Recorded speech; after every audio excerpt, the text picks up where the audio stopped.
नमस्कार, माझे नाव आदित्य सतीश वरट आहे। माझ्या शाळेचे नाव आहे श्री छत्रपती शाहू प्राथमिक शाळा। मी आज तुम्हाला स्वच्छतेचे प्रसारक संत गाडगेबाबा यांच्याविषयी माहिती सांगणार आहे। संत गाडगेबाबा एक गरीब कुटुंबात त्यांचा जन्म झाला होता। त्यांचा जन्म ज्या गावात झाला होता त्या गावाचं नाव होतं शेणगाव। शेणगाव येथे त्यांचा जन्म झाला। आई बापांनी त्यांचं नाव डेबू ठेवलं। डेबूच्या लहानपणी वडील वारले, त्यामुळे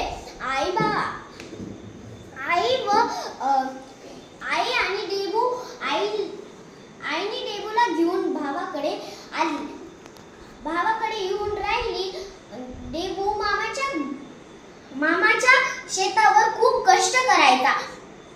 डेबूला ज्या वस्तूला त्याची हात लागेल ती स्वच्छ राहावे ही त्याचं काम करण्याची पद्धत होती। डेबूला खूप स्वच्छ आवडायचं।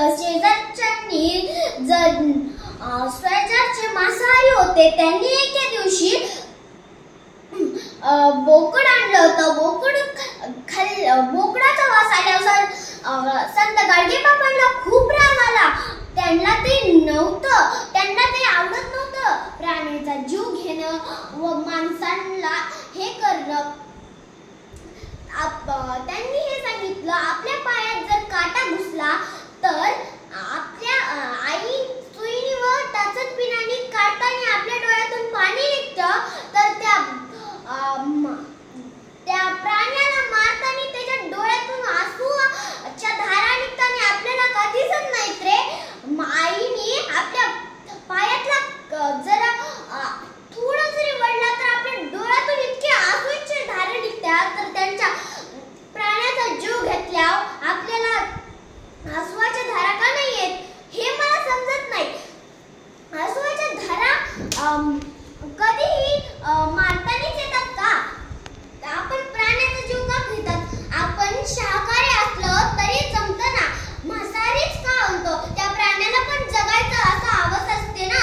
आपल्याला खरचडलं तर आपल्याला खूप राग येतो आणि त्या मित्राला एक कानाखाली देतो, पण त्या कोंबड्याला व प्राण्याला मारताना त्याचा पायांनी कापताना त्याला किती त्रास होत असेल हे आपल्याला माहित नाही, तर किती सहन करतो त्याला। मी एके दिवशी माझ्या पप्पा सोबत चालले होते, तेव्हा एका रॅकमध्ये ते कोंबडी बांधून ठेवले होते। त्यांना ना पाणी नाही, इतकं ऊन होतं आणि उन्हात ठेवलं होतं त्यांना, नाही काही पाणी नव्हतं, नाही जेवायला होतं। मला ते पाहून खूपच राग आला, पण काय करावं मला समजत नव्हतं। पण त्या प्राण्याचा जीव घेताना आपल्याला रडू येत नाही का? बरं, असं देवाने केला असेल, त्या देवाचा मातीचा देव असेल तर त्याला पाण्याचा भिऊ, सोन्याचा देव असेल तर त्याला चोराचा भिऊ, हे का? देवात नाही, ते आपल्या माणसात आहे आणि मनात आहे। मन स्वच्छ ठेवा, परिसर स्वच्छ ठेवा हे संत गाडगेबाबाचं भाषणातलं कडवं। कधीही संत गाडगेबाबा बोलताना सुरुवातीचं कडवं सुरुवात करायची, गोपाल हरे गोपाल देवकीनंदन हे त्यांचं कडवं होतं। आणि भाषणाला व कीर्तनाला आणि भजनाला सुरुवात करायचं पहिलं कडवं। कधी ते सांगायचे भाषण कीर्तनाच्या अगोदर ते सांगायचे की आपलं परिसर स्वच्छ ठेवा। त्यांच्या हातात एक गाडगं असायचं, ते अर्ध तोडलेलं होतं। एका पायात कापडाचं बूट तर शुभ्र फाटलेला पण शुभ्र सदरा, चांदीच्या रंगाचे केस म्हणजेच पांढरे केस,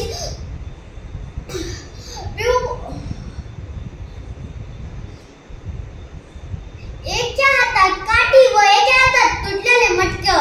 ज्या मटक्यात तेवढं पडेल ती स्वतःही खायचं नाही। घराच्या बाहेर निघल्यापासून त्यांनी कुणाच्या एका घरात चुई पाऊल टाकला नाही कुणाच्या घरात जीवन मुक्काम केला। त्यांनी फक्त झाडू खराटा मागायचा, ते खराटा दिला तर देवा, नाही तर एका जागेवर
त्यांनी इतकं केलं, त्यांना मी खूप खूप शुभेच्छा देते. इथं मी संत गाडगे बाबांचा 2 शब्द बोलून माझं भाषण संपवते.